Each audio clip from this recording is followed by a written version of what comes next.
नमस्कार छात्राओं। मैं डॉक्टर रंजीता गर्ग, सहायक आचार्य समाजशास्त्र, सेठ मुरलीधर मानसिंह राजकीय कन्या महाविद्यालय भीलवाड़ा। पिछले वीडियो में हमने परिवार के बारे में समझा था। परिवार क्या होता है, परिवार का क्या अर्थ है और परिवार के कितने प्रकार के स्वरूप हैं।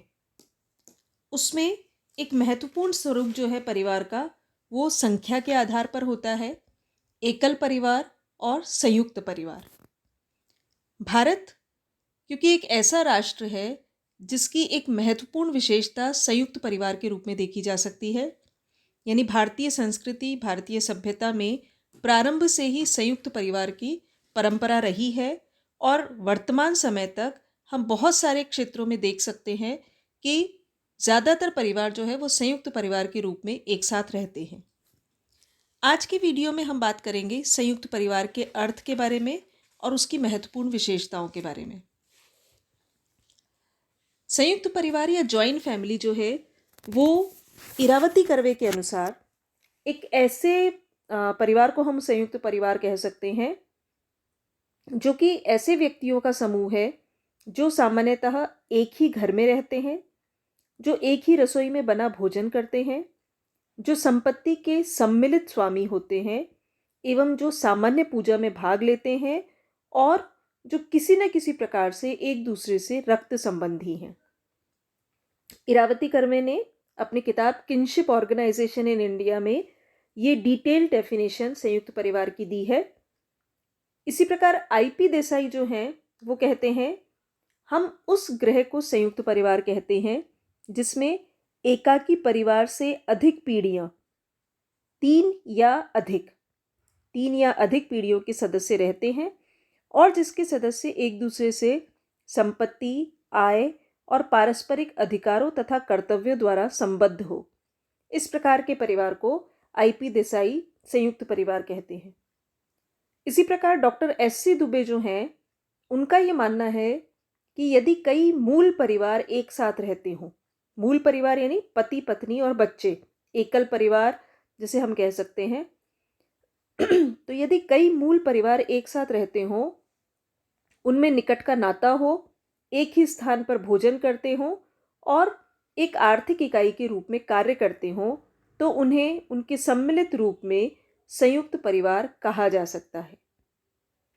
संयुक्त परिवार में दत्तक संबंध भी हो सकते हैं, सौतेले भाई बहन भी हो सकते हैं, परंतु सबसे महत्वपूर्ण है तीन या तीन से अधिक पीढ़ियां जो है, यानी दादा दादी, माता पिता और बच्चे, ये तीन पीढ़ियां या उससे भी अधिक पीढ़ियां, यानी अगर परदादा परदादी भी हैं तो वो सारी पीढ़ियां जब एक साथ एक ही छत के नीचे रहते हैं, एक ही रसोई में बना भोजन करते हैं, जिनकी संपत्ति सम्मिलित होती है, उस प्रकार के परिवार को हम संयुक्त परिवार की कैटेगरी में रख सकते हैं। कुल मिलाकर संयुक्त परिवार ऐसे परिवार हैं जिनमें कई पीढ़ी के लोग एक साथ निवास करते हों अथवा एक ही पीढ़ी के सभी भाई अपनी पत्नियों, विवाहित बच्चों और अन्य संबंधियों के साथ सामूहिक रूप से निवास करते हैं, जिनकी संपत्ति सामूहिक होती है। परिवार के सभी सदस्य भोजन, उत्सव, त्योहार और पूजन में सामूहिक रूप से भाग लेते हैं और उनमें आपस में अधिकारों और कर्तव्यों की एक व्यवस्था बनी होती है। भारतीय समाज जो है वो एक ऐसा समाज है जिसमें संयुक्त परिवार बहुत अधिक प्रचलित है। ग्रामीण क्षेत्रों में विशेष रूप से हम देख सकते हैं कि बहुत बड़ी बड़ी जॉइंट फैमिलीज होती हैं जिसमें कई जनरेशन्स के लोग एक साथ रहते हैं, उनकी कॉमन संपत्ति होती है और सब मिलकर एक साथ रहते हैं। संयुक्त परिवार की कुछ प्रमुख विशेषताएं हम यहाँ पर डिस्कस करेंगे। पहला है सामान्य निवास। सामान्य निवास का मतलब कॉमन प्लेस जिस पर वो लोग रहते हैं, कॉमन हाउसिंग है, कॉमन रेजिडेंस उन लोगों का होता है जिसमें कई छोटे छोटे परिवार होते हैं और ये सब मिलकर एक बड़े घर में या एक कॉमन प्लेस पर रहते हैं। प्रत्येक छोटे परिवार के लिए एक या दो अलग कमरे भी हो सकते हैं, परंतु रसोई और पूजा ये दो चीज़ें कॉमन होती है, सबके लिए एक ही जगह होती है। कई बार ऐसा भी होता है कि सदस्यों की संख्या अगर ज़्यादा हो जाती है तो वो लोग अपने अगर उस एक ही घर में वो नहीं आ पाते तो आसपास में वो कोई दूसरा घर ले लेते हैं, परंतु कोई भी पूजा, त्योहार, उत्सव आदि के अवसर पर वो सब अपने पैतृक घर में ही एकत्रित होते हैं और वहीं सब कॉमन सारे सेलिब्रेशंस करते हैं। सामान्य रसोई होती है, यानी एक ही रसोई घर में बना भोजन वो लोग करते हैं। जो घर की स्त्रियां होती है वो रसोई के कार्यों को देखती है। Excuse me. ऐसे परिवार में भोजन करने की भी कुछ पर्टिकुलर प्रथाएं होती है। जनरली आपने देखा होगा, पुरुष पहले भोजन करते हैं, बच्चे पहले भोजन करते हैं, उसके बाद लास्ट में सारी स्त्रियां मिलकर भोजन करती है। बच्चों को एक तरीके का समाजीकरण भी इस प्रकार के परिवारों में मिलता है। किस अवसर पर क्या भोजन बनना है, किस प्रकार बनना है, किस सीज़न में किस प्रकार की तैयारियां की जानी है, ये सारा जो डिसीजन है ये घर की बड़ी औरतें मिलकर करती हैं।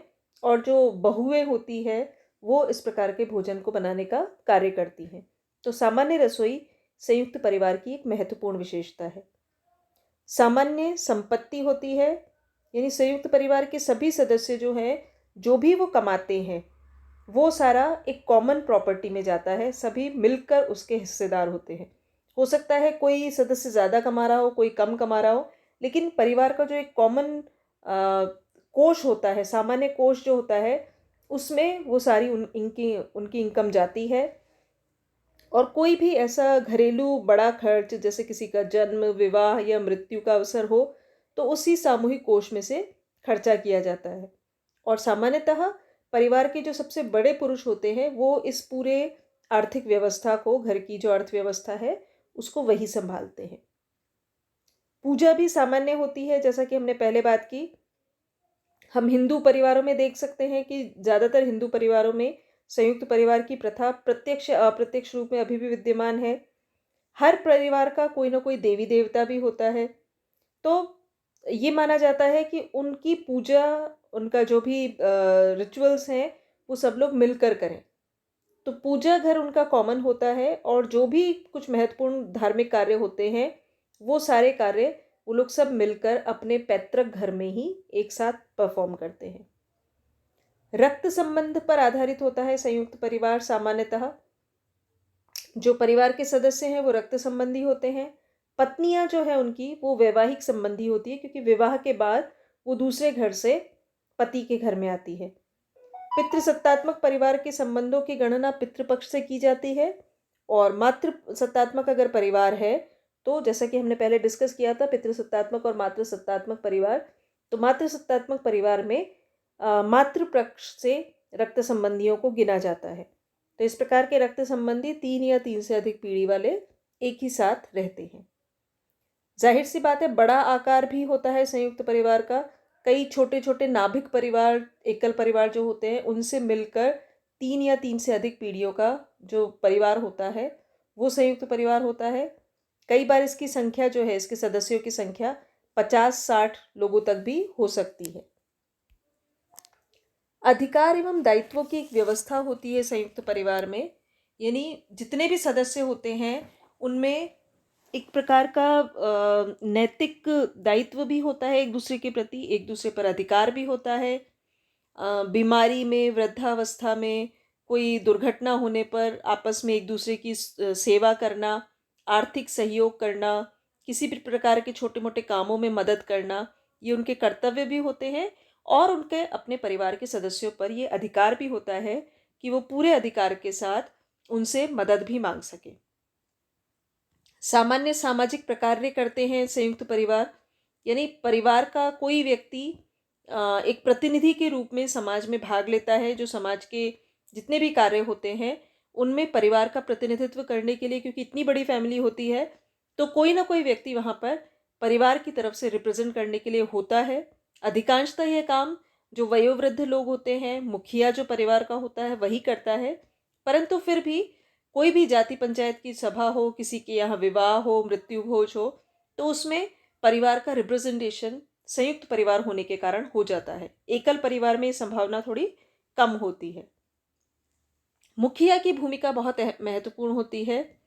जो परिवार में सबसे बुजुर्ग या वयोवृद्ध पुरुष होता है पितृसत्तात्मक परिवार में, वो परिवार का मुखिया होता है। मातृसत्तात्मक में माता मुखिया होती है।